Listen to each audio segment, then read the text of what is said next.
Good afternoon, and thank you very much. It's an honor to be here.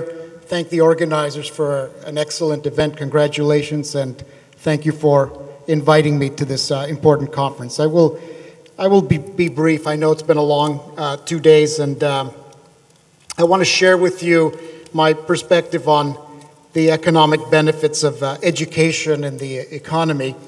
And in case I go too long and you lose sight of what I'm trying to say, let me give you the bottom line right away. In my view, I think that most school systems, by and large, are failing to prepare young people for the future or the world of work. And let me show you why I think that. We are what some people have called within an education revolution. There's more schooling today than there ever was. Since the post-war period, there's been a rapid expansion in the number of years of schooling of the adult population. It's predicted that by 2050, the average level of schooling around the world will be 10 years, which is pretty close to universal secondary education. This is a tremendous achievement that countries have made throughout the world. Tremendous investment by governments, tremendous effort by families and students. I want to share one of the benefits of education with you, which is what economists call the economic returns to schooling, which is simply the difference in pay that you receive in the labor market as a result of your education. There are many benefits to education. I won't talk about those. Take it for granted that education is a basic human service, a basic human right, and it's also an investment. People are foregoing current income in order to send their children to school in the hopes that in the future they will be better off. And one of those measures is the wages or salaries they receive in the labor market. For economists, this is an indicator of the added productivity due to schooling and the difference between the earnings of those with more education compared to those with less education. The benefits, the costs are the foregone earnings and any out-of-pocket expenses associated with schooling. So even in a free education system, there is an investment, and there is, therefore, a return. It's estimated worldwide that another year of schooling adds 10% to your income every year. Every year of schooling adds 10% to your income. In Kazakhstan, the latest estimates that I was able to find are about 8%, so very close to the global average. There's also the concept of private returns, what the individual is going to receive compared to the investment they put in, meaning the foregone earnings. What we've seen over the years is that primary education, basic education, has a significant return. But in the last couple of decades, the returns to higher education or university have increased significantly.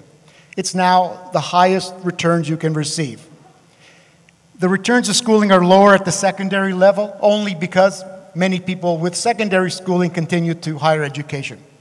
This is one of those sectors where you need all those levels of schooling in order to get to the highest level.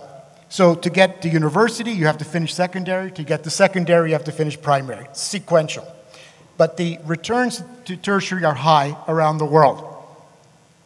There's also the concept of social returns. Very difficult to estimate social benefits. Economists have done this for a few countries. We don't have this for the whole world, but we do know the cost of education, what the public sector is paying for education. And when we add the social costs of education, the returns to tertiary go down, but the returns to primary stay very high. So still, basic education, which is not universal yet throughout the world, has a significant social return.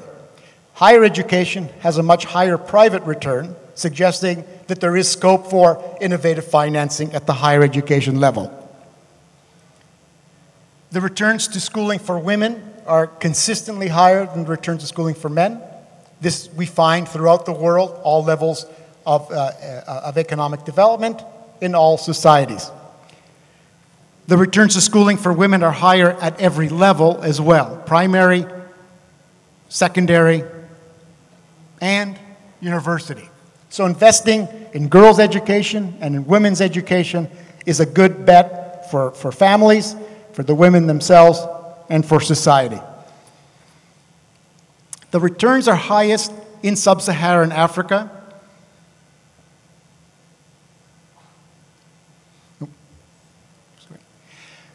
The returns to schooling are higher in sub-Saharan Africa, which makes sense from an economic point of view. The lowest levels of schooling are in Africa. The returns to schooling are lowest in the Middle East and North Africa for specific reasons. But in high-income countries, the returns to schooling are about 10%. For East Asia and the Pacific, 10%, the highest returns in Africa. The returns to primary schooling are high, particularly in low-income countries. Africa is one region, but the returns to tertiary are high in every region.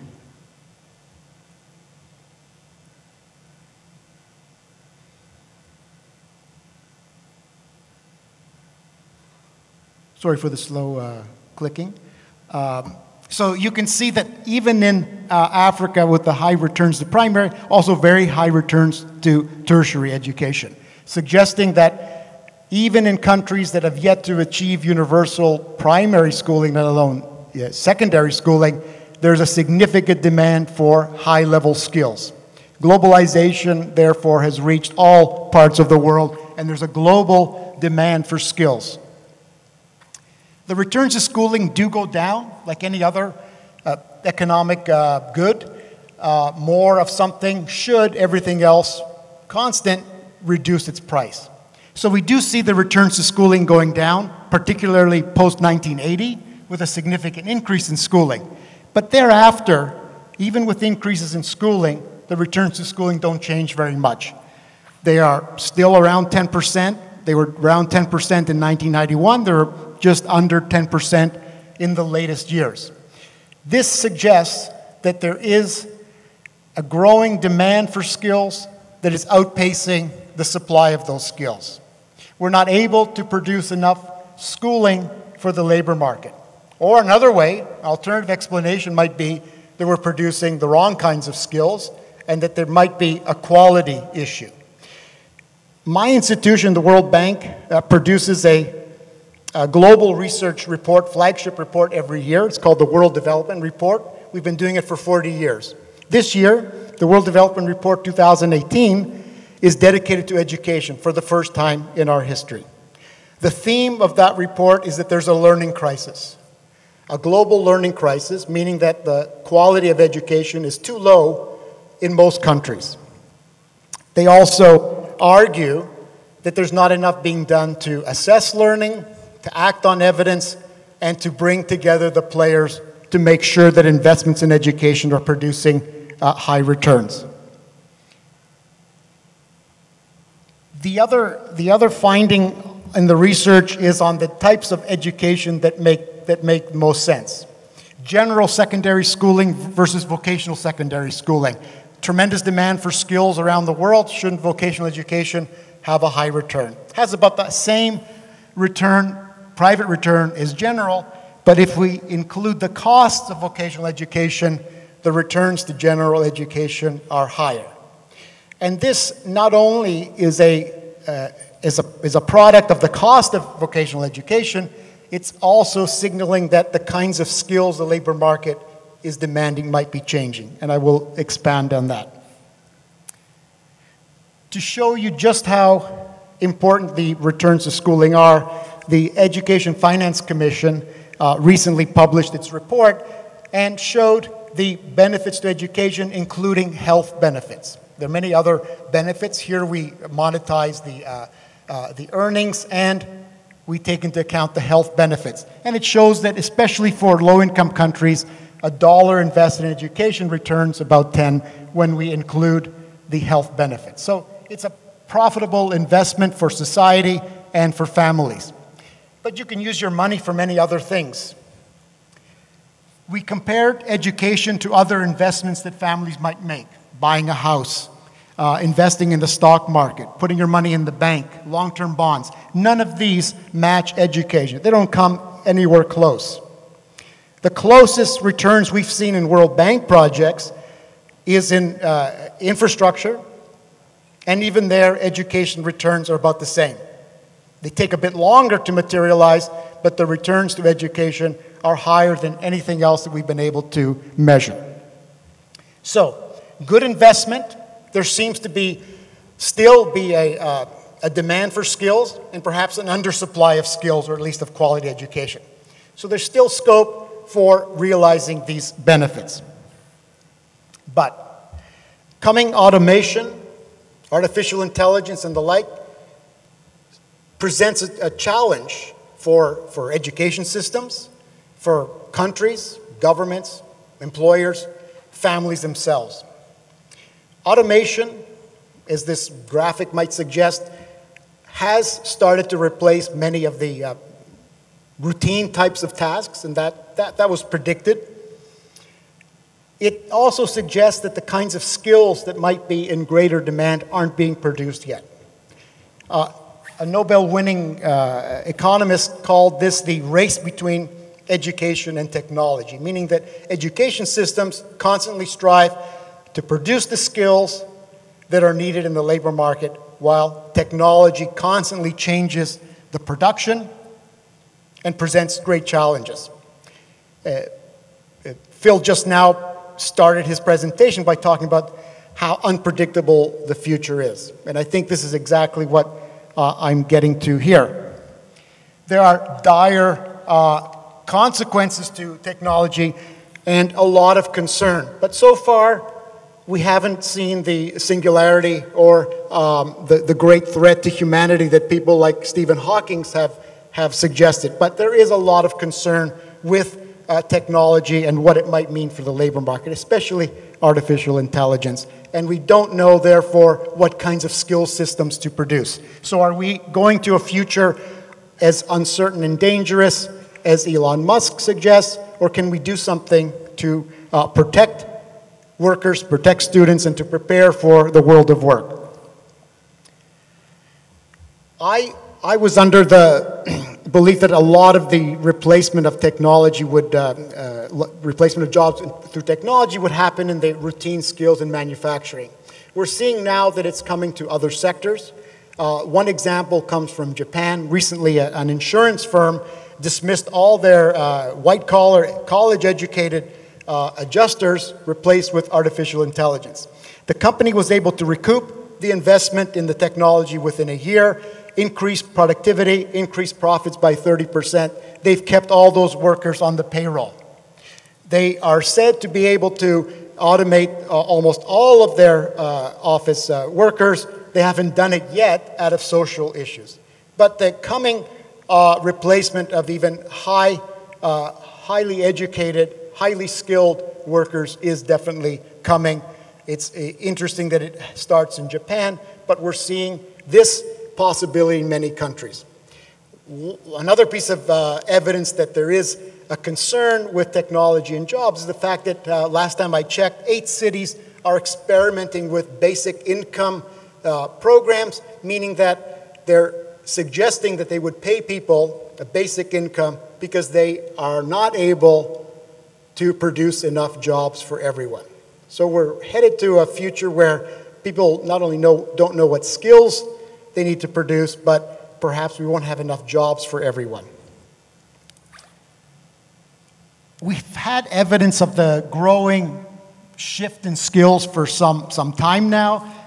Back in the early 2000s, it was shown that there's a greater demand for what are called non-routine analytic skills and non-routine interactive skills, and a decline in those routine manual and cognitive skills, and of course, a significant decline in non-routine manual work. So there's been a shift in the demand for skills over time, and this has continued.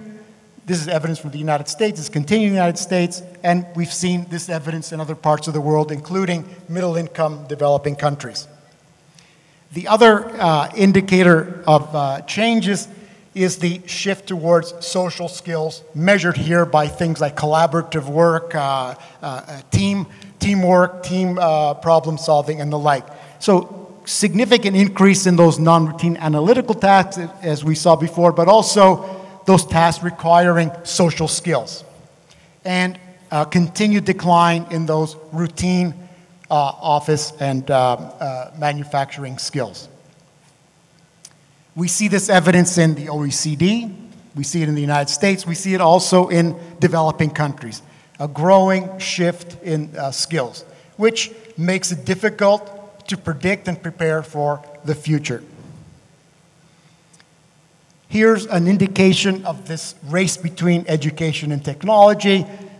Here we have two figures, the returns to higher education, which is pretty much a flat line from 1970 to 2010, meaning that while the enrollment in tertiary education went from under 10% worldwide to over 25%, the returns to schooling stayed the same.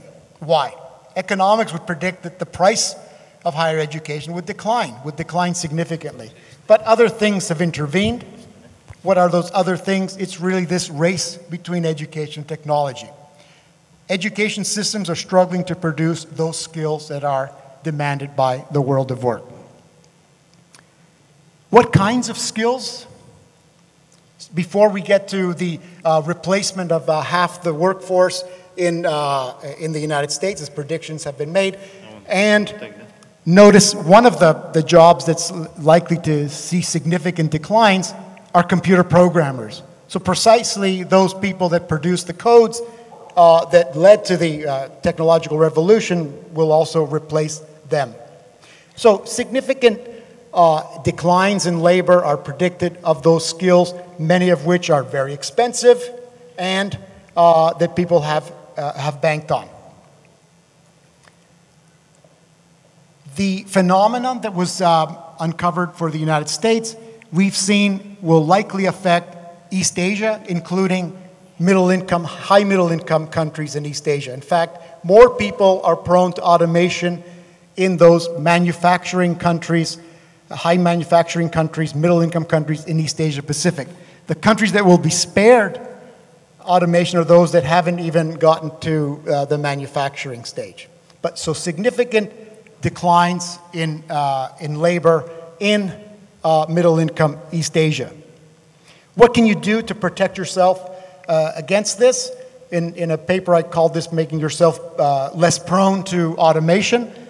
These are 5 skills or competencies that we've seen economic evidence that there is a return. Problem-solving skills, people have talked about this, lifelong learning skills, communication skills, personal management, and social skills. All of these are on the uptake, and we've seen evidence that there is a growing demand for these skills. Are we producing them? That's the big question. The other skill that for many, many people around the world is missing are basic skills. It's estimated by UNESCO that worldwide 25% of youth are unable to read a single word in their own language. 260 million children are in school but unable to read. 0 words identification. We have 260 million children out of primary school and a growing number of children who are in school but aren't achieving those basic skills. Even in middle-income countries, 50% of the population, of the student population, is essentially functionally illiterate. In other words, scoring at below level 2 on the PISA scales. So growing demand for skills and unpredictable demand for skills, but also too many people around the world without even basic skills. One skill that continues to be important for allowing people to function in this new world is the quality of education. And we see this in high-income East Asia and in middle-income countries like Vietnam. So higher achievement levels, these are scores comparable to PISA for those in the labor market. So people with higher levels of achievement can significantly protect themselves against growing automation. So we need to continue to improve the quality of education in all countries. Run out of time. 3 points I wanted to leave you with. One, I already mentioned, is the fact that school systems don't seem to be producing the types of skills that are demanded in the labor market, unable therefore to prepare young people for the world of work. The second point is we need significant reforms in these three areas. I don't have time to go deeply into them, but the skills issue, which is different in low-income countries, basic reading skills are missing. That part we should be able to do, and we do have evidence of what works even in the most difficult environments. The other is the higher levels of skills that are needed, which we enumerated earlier. There's a need to protect people, equity programs that protect people to stay in school, to achieve high levels of learning. Some of these have already been mentioned by others, scholarships and programs that keep the disadvantaged in school. And finally, we need significant finance reform. We need innovations to change many of the school systems, the segments of the school systems that are producing the wrong skills or not enough of the right skills. I'm happy to take questions if there's time, but if you wish, you can write to me anytime. I'm happy to share the research with you and entertain any questions. Thank you very much.